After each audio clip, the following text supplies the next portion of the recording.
আসসালামু আলাইকুম এভরিওয়ান, আপনাদের মাঝে নিয়ে আসলাম রুই মাছের ডিম ভুনা সহজ রেসিপি। ডিমটা আগে পরিষ্কার করে একটু সিদ্ধ করে নিচ্ছি। ডিমটা ভুনা করার জন্য পেঁয়াজ কুচি, কাঁচামরিচ কুচি, পরিমাণ মতো তেলের পরিমাণটা একটু বেশি দিয়ে ভালো হয়। একটু ভাজা ভাজা করে আমি দিয়ে দিচ্ছি একটু আদা রসুন বাটা। এখন আমি দিয়ে দিব একটু পানি অ্যাড করে মশলাটা কষিয়ে নেব। একটু সুন্দর করে নেড়ে চেড়ে আমি দিয়ে দেবো পরিমাণ মতো হলুদের গুঁড়ো, দিয়ে দেবো পরিমাণ মতো মরিচের গুঁড়ো।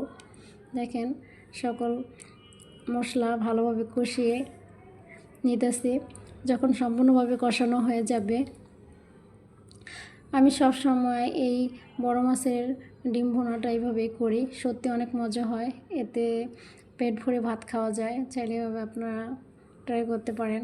দেখেন এখন সিদ্ধ করে রাখা ডিমটা আমি মশলার মধ্যে দিয়ে দিছি, সুন্দর করে ভাজা ভাজা করে নিতেছি।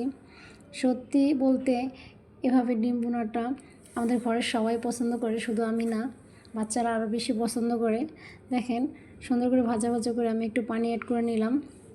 দেখেন সুন্দর করে নেড়ে চেড়ে যখন সম্পূর্ণভাবে ডিম ভুনাটা একবারে শুকিয়ে আসবে, দেখেন অনেকটাই পানি শুকিয়ে আসতেছে, আমি এটার মধ্যে দিয়ে দিলাম ধনিয়া পাতা। সত্যি এটার ফ্লেভারটা অনেক বেশি দিবে। এতে দিয়ে দিলাম জিরের গুঁড়ো। দেখেন সত্যি এইভাবে রান্না করলে আমাদের ঘরে সবাই পছন্দ করে, বিশেষ করে বাচ্চারা। দেখেন ডিম ভুনাটা হয়ে গেছে।